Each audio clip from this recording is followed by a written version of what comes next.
Yeah, I think it's a difficult one to answer, because I think sometimes in search of like wholeness, if you like, people always try to look at a particular reason or an incident or a trauma. But for me, the closest I can get is that I was the youngest of four kids, and I always joke that I say that I came out fighting and wanting to be noticed because I was the youngest. So I was very much a risk taker. I was very much wanting to be centre of attention. I know they all contributed, belonging to something and being part of the crowd and stuff like that was really me from a young age, and that's what I did. Be as popular, be as funny, be as disruptive, be as risk taking as you can. I can't put my finger on a big traumatic incident or that said that's why I became addicted to drugs. If anything, I was greedy. I was like I enjoyed good feelings, and if I found something that changed my mood, even when I was young, inventing games, and stuff like that, I'd do more of it, and I'd just do it over and over. So I try not to look at that part of it too much now because I think people can go into very deep therapy, and sometimes we need that. But I just thought I'm going to stop looking at why it happened. It happened. That was the reality. I got into the situation that I got into, and I needed to learn about me. So I don't tend to look at that kind of was there a traumatic event in my life that really caused it? Yeah, because I had a normal upbringing. I consider a normal upbringing. My life had reached a point where I was compromising everything in my life, everything I knew, morals, values, all of it. Relationships had been broken. I'd manipulated those relationships all for my own gain, really, to maintain a habit on the street. And knowing right from wrong didn't really come into it. I did it because I had to do it. It was that real kind of getting caught into that whole cycle of offending and getting nicked sometimes, sometimes not. Mostly not, to be honest. And just doing stuff that I didn't want to be doing deep inside. The way I blocked that out was to use more, really. And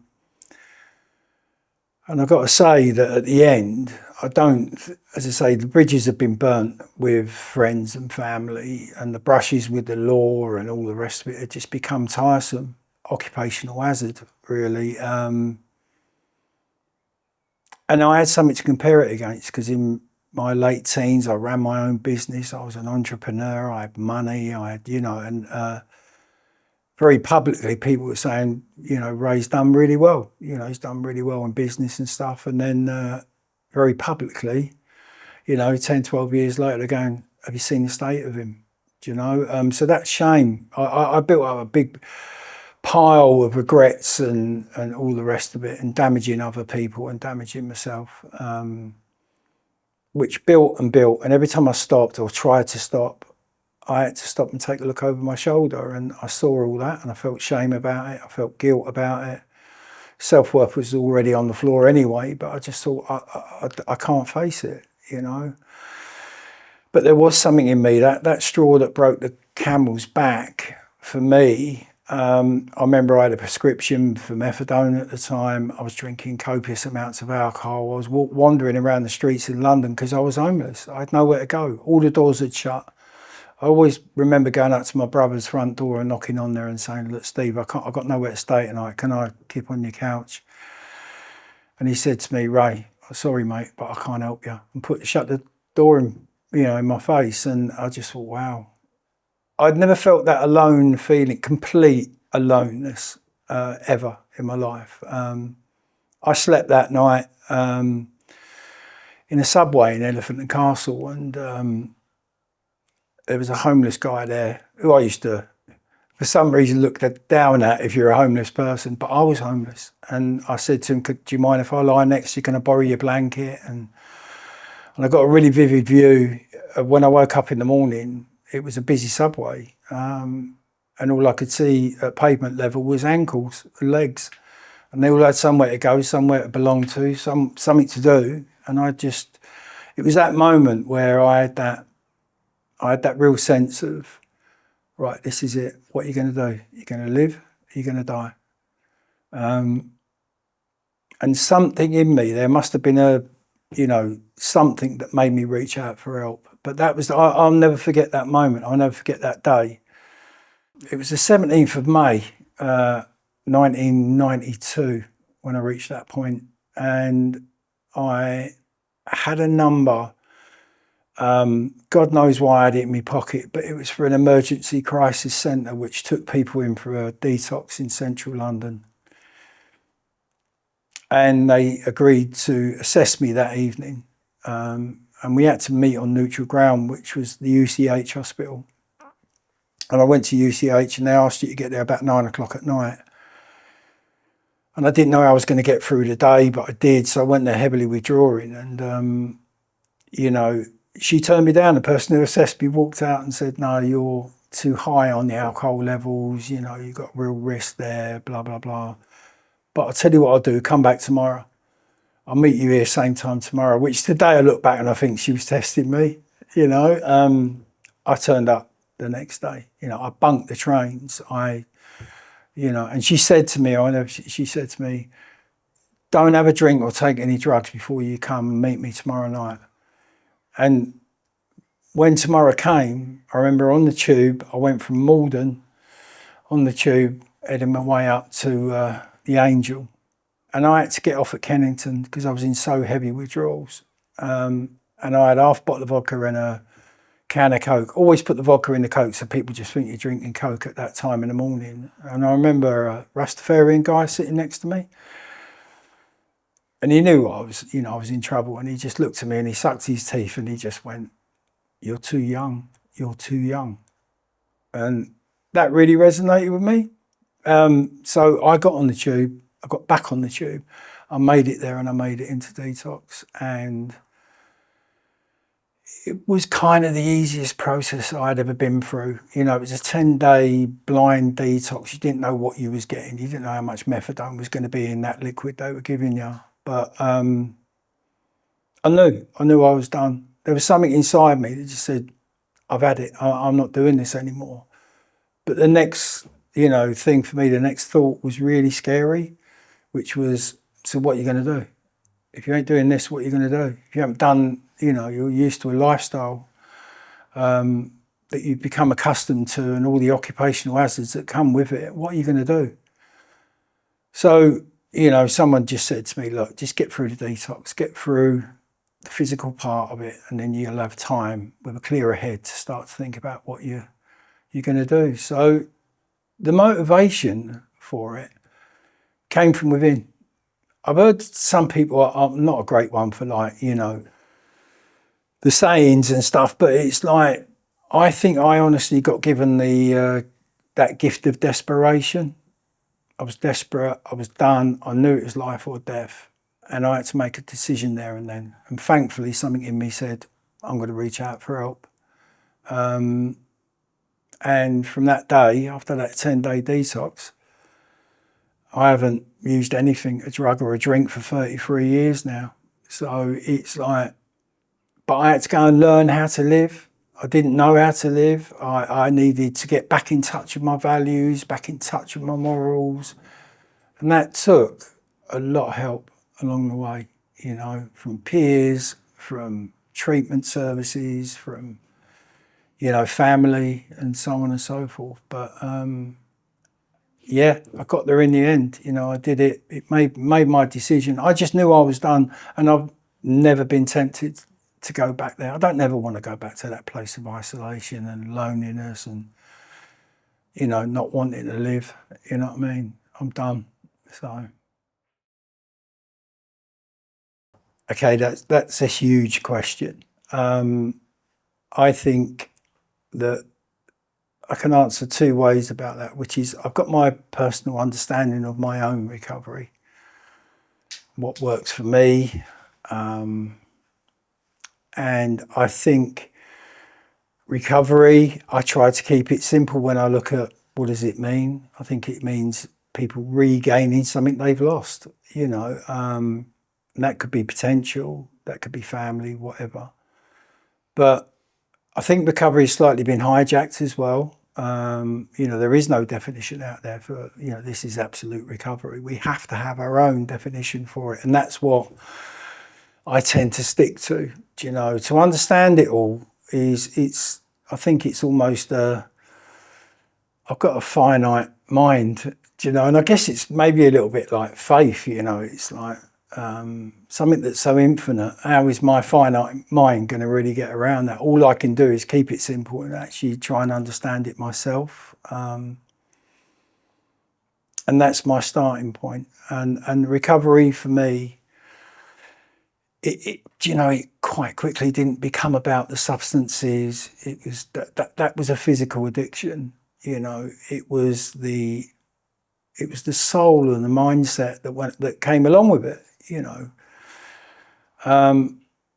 Those tendencies to do what I did, I had a choice of either, kind of beating myself up for the rest of my life, or trying to reframe it and understand it and say, yeah, seemed like the right decision at the time. What I was doing seemed right for me at the time because it was doing something for me. To recover means, for me, is to live with those feelings and live with those consequences, and more importantly, be able to live with yourself. I do this a lot, in the work, is that I paid my price. I know it was wrong in society's eyes. It was wrong in my family's eyes. It was wrong in, my eyes. But I'm not going to pay for it forever. I paid my dues. So there was a decision-making process for me to say, right, okay, let's be the best person you can. The issue is, as I mentioned before, is that when I detoxed, I didn't have any script for life. I thought I knew what my values were. I thought I knew what was right from wrong, but I actually had to go on a journey where Ray had to discover Ray. What are you really about? So I did that in various forms, through peer groups, mutual aid, therapy, to an extent, and found things that fitted with me and my life. But the biggest one was that I learned to accept that happened, and it hurt me and it hurt other people. I had to accept that. And I learned not to say sorry anymore, because sorry just was an empty phrase for me. I had to learn how to do things differently. I had to learn how to not do that stuff that hurt other people and hurt me, and so on and so forth. So it was I can't cram 33 years of practicing that kind of thought process and feelings, and I can't summarize that in 5 minutes. But I've grown. I know I've grown, and I've learned. And how have I done that? Number one, not forgetting who I am and where I come from. I get an allergic reaction when people are arrogant around me, or it's just they're not being themselves. So that being authentic is really important to me. Remembering where I come from, and just doing the right thing in the world. Say I'm not a religious man, but I do think that if you do bad shit, then bad shit will come back and get you. There's a thing, Campbell wrote a book called The Hero's Journey, where throughout my journey, I've met the people to avoid. I've met the heroes and the mentors who have really shown me the way. And the most important thing that has enabled me to assimilate that is keeping an open mind, because I can be really shut down and judgmental. I wasn't taught to feel when I was young. Didn't know how to process all that stuff. I can still be judgmental today, but I catch myself and embrace myself and just go, oh, well, that's you, isn't it? As long as it's not hurting someone else, So recovery, I think, is a really individual journey. And therefore, my approach when I started to work in the field is you can guide people, but let them make their own mind up. I think the important part for me has always been to show everyone all the options, because no one size fits all, and encouraging people to go on a journey to discover who they are, what they like, what they don't like, what they're capable of doing, what excites them, what makes them sad. You know what I mean? It's deeply personal. And that's what I think recovery is. And, during my career, I've been privileged, and I mean that, privileged of helping people along the way and seen so many people achieve some fantastic things. My one story, I've always asked him if I can use this, but a friend of mine one day, working with him in rehab, and he said, I'm going to write a book. And inside, being judgmental, I thought, oh, here we go, another book, about how I was the baddest, whatever. And he wrote this book, and he said, would you have a look through it for me? And I was like, well, I don't know what I'm doing. I'm not an editor. But you know what? That guy, he wrote the book. It got published. It got made into a screenplay. And it was the film Layer Cake. He had written Layer Cake. And I just thought, wow. Do you know what I mean? It's like you just never know the potential in people. It's like when I do training for professionals as well, when we're talking about goal setting and things like that. I always say, never tread on someone's dreams. Never tread on someone's, goal, because you never know what's going to happen. And I've got a really good example of that, where a client I'd seen in custody cells when I was doing arrest referral work. About a year later, he come back to me and said, I want to do the job you're doing. And we had this stupid rule about you've got to be 18 months away from, So I suggested to him that he go and set his own one up. And I coached him to set that up, and he did that. He set it up in Bournemouth. And 6 months later, we both got invited by the then Prime Minister, Tony Blair, to come up and attend a party for the health and social care field. And so me and that client decided to go together. And I was in the taxi and I said to him, 18 months ago, when you was really desperate to get help, did you think me and you'd be on our way to go and see the Prime Minister? And it was just a mind-blowing moment. And that has happened because I've put myself in the game. I've put myself in the right place. I spent years trying to get out of it. And then I thought, no, I'm going to be in it, and I'm going to do the best I can, treat other people the right way. And that kind of sums up recovery for me. I think one of the big things that I've realised in recovery, and there's been a big rise in, using people with, their expertise, lived experience comes into, and is an important factor, but sometimes recovery can be almost mystified by people, because I do believe, that you don't have to have had lived experience to be able to encourage, support people, signpost people into recovery journeys. I'm a great believer that everyone's in recovery from something. And the certain steps are very similar that you have to do. So, I guess what I'm saying in short is it backs up the one size doesn't fit all. It's very, very important you find your own path. But I think sometimes being expert by experience is something that you have in the closet. It's there, you've got that in reserve, you've got that added bit, but it shouldn't, anyone who doesn't have that, it shouldn't exclude them from being a really valuable part of, the whole pathway of recovery, the whole sense of recovery, the ecology of recovery, and I'd include in that family members as well, giving them knowledge, supporting them as well, it's all an important part of it. And I've seen, as I say, I've seen that become a little bit of an exclusive thing, you know, and it excludes professional help. And I think that there is still a bit of a brick wall between mutual aid and commission services, so-called professional services. Got to work together.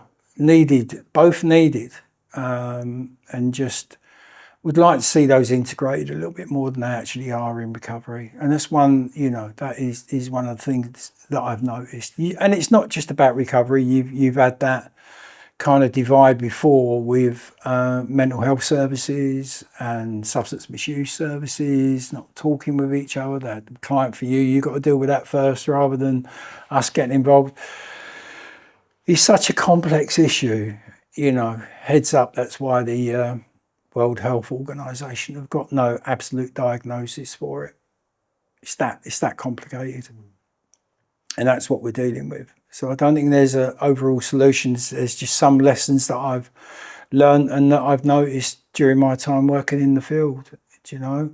And yeah, that's a real strong message I would give, is that if you have it, if you are an expert by experience, that's great, but go and get qualified.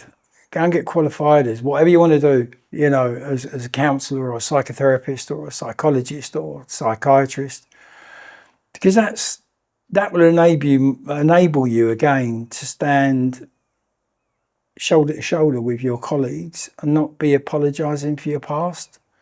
So yeah, that's a real kind of strong message that I'd like to send out.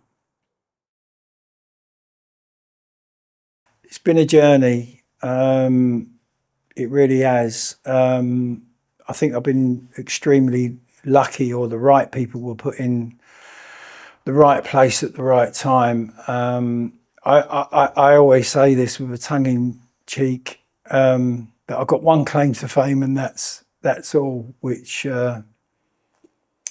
when I kind of was looking, what work do I do? What job do I do? Someone said to me, why don't you do some voluntary work, Ray? And I kind of said, but you don't get paid for that. I ain't doing voluntary work if you don't get paid for it. You know, it was that old mentality. But you know, the first time I did do some voluntary work, something happened to me. When someone said, thanks, Ray, I really appreciate that. That was better than a paycheck. That was better than money. That was better. That actually filled me up. So I started doing voluntary work, and I came up with an idea. I just thought, when I was out there and I was at it, where could I have possibly heard or received some help and direction at the right time? And the only time that I ever had my ears open was when I had got arrested. I was nicked. I'm sitting in the cell. Or when I was sitting in A&E, you know, getting the loxone to bring me back round or whatever, and then having to go at the nurse because I just paid for that, you know. And I thought, I wonder if, you know, we could intervene with people in the custody cells. And back then there was no custody interventions, no criminal justice interventions. You went into prison, there was a bit of healthcare. If you were coming off of heroin or something, they might give you a bit of ficeptone, but pretty much you got nothing. You know, there was no support and care. So, yeah, that one claim to fame is that I started the first sort of proactive scheme in the country down in Brighton, because I'd moved to there by then. I'd left London and come to Brighton.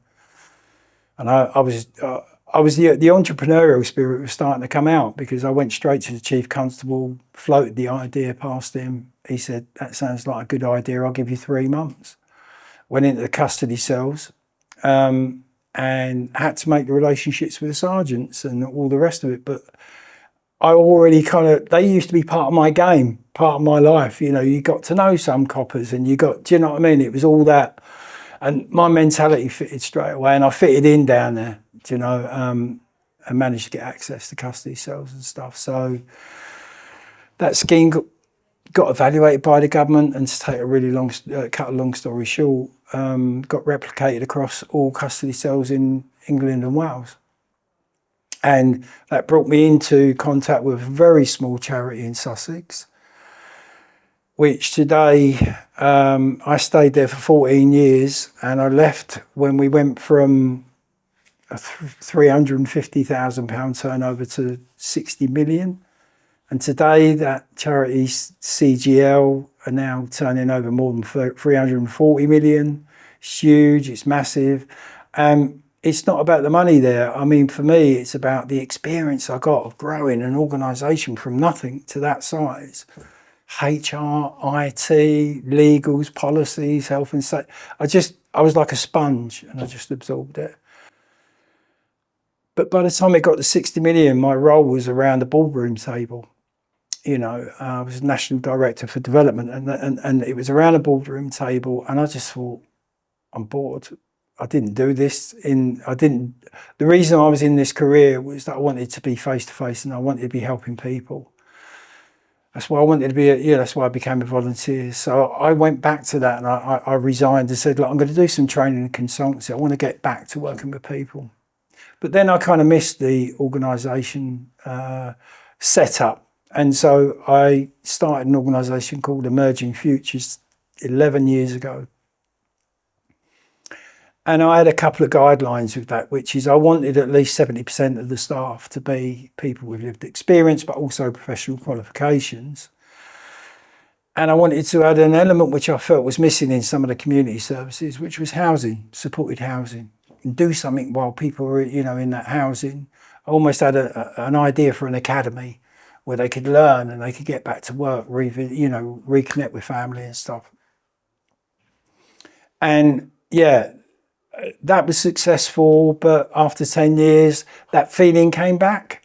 I was sitting there working with a board. I wasn't seeing people face to face. I was behind the computer week after week, writing board reports and stuff. And I just said, I'm going to leave, So I resigned from that.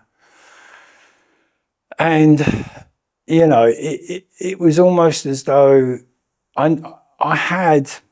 Some people may say, why are you doing that? You've got a good job, you're chief exec and blah, blah. And I was like, I knew it was going to be all right. Whatever next step that I'd taken throughout my recovery had been all right. It'd been okay. So I couldn't let the money rule it. I didn't want to be imprisoned from, that. So I wanted to do what I loved, because I think it's, people say it, if you do a job you love, it's not a job, it's a vocation. So I've been really lucky to be able to follow that. So there was me thinking maybe I could take things easy, but about a year ago, I joined another organisation which that organisation delivers supported housing in the northeast of England. They asked me to be their chief exec, and this time I've got no board, and I have got trustees, but those pressures and the ability to be free thinking, to be innovative is there again. And it's a wonderful thing. So again, I'm still trying to pursue that academy idea in the supported housing up in the northeast. So I've still got my toe in the door. I've given myself a 5-year kind of limit on it, because one day I'll put my feet up. But what I have noticed about this period of my career is that it's not so much about me anymore. I've moved into that area of, I'm getting old enough to start thinking about some kind of legacy. And what's important to me is that my wife, my kids, my grandkids, they're the important thing. I want to leave something for them now, So it's not about me. It's really about leaving that legacy and making a difference and continue to make that difference. So, because that's all I ever wanted to do, is make a difference, and hopefully I've achieved it along the way.